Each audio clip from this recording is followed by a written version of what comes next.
প্রত্যেক বিবাহিত নারীরই উচিত তার স্বামীকে তার সামর্থ্য অনুযায়ী 4টা বিয়ে করার সম্মতি দেওয়া এবং পারলে নিজে সেই বিয়েতে তাকে সাহায্য করা।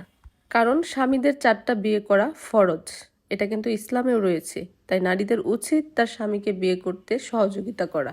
আমি একটা মহিলা সংগঠনের প্রধান, আর প্রধান হিসেবে আমি আমার ওই সংগঠনের সব মহিলাদেরকে এই কথাগুলোই বোঝাচ্ছিলাম। ঠিক ওই মুহূর্তে অন্য একটা মহিলা আমাকে থ্যাংক ইউ দিয়ে বলল, ধন্যবাদ বোন তোমাকে, তুমি বিষয়টা বুঝতে পারার জন্য। তোমার স্বামীর সঙ্গে অনেক দিন থেকে আমি একটা সম্পর্কে ছিলাম এবং আমরা কিছুদিন আগে বিয়ে করেছি, কিন্তু তোমার ভয়ে সেটা বলতে পারছি না। ভাইরে, বিশ্বাস করেন এই কথা শোনার পর আমার মাথায় আকাশ ভেঙে পড়েছে। এটা কি হলো? আমি আল্লাহর কাছে 2 হাত তুলে ওইখানে চিৎকার করতে থাকলাম যে আল্লাহ, তুমি আমার সঙ্গে এটা কি করলে, কেন করলে, আমার কি অপরাধ ছিল?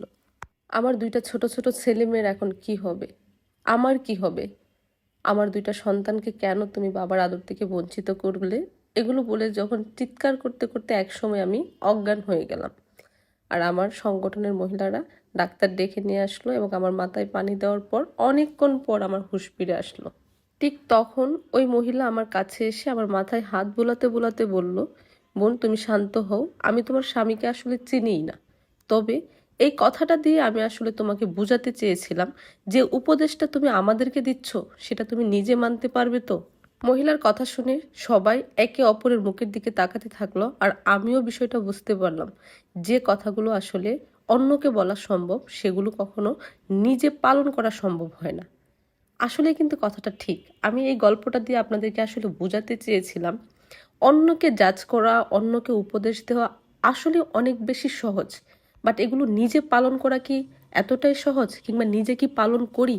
যে কাজ আমি নিজে পালন করতে পারবো না সেটা আমি অন্যের উপর কেন চাপিয়ে দিব? কিংবা অন্যকে আমি সেই বিষয়ে কেন জ্ঞান দিতে যাব? ভাই বোনেরা শুনেন, যেটা নিজে কখনো পালন করতে পারবেন না সে বিষয়ে উপদেশ কখনোই অন্যকে দিবেন না।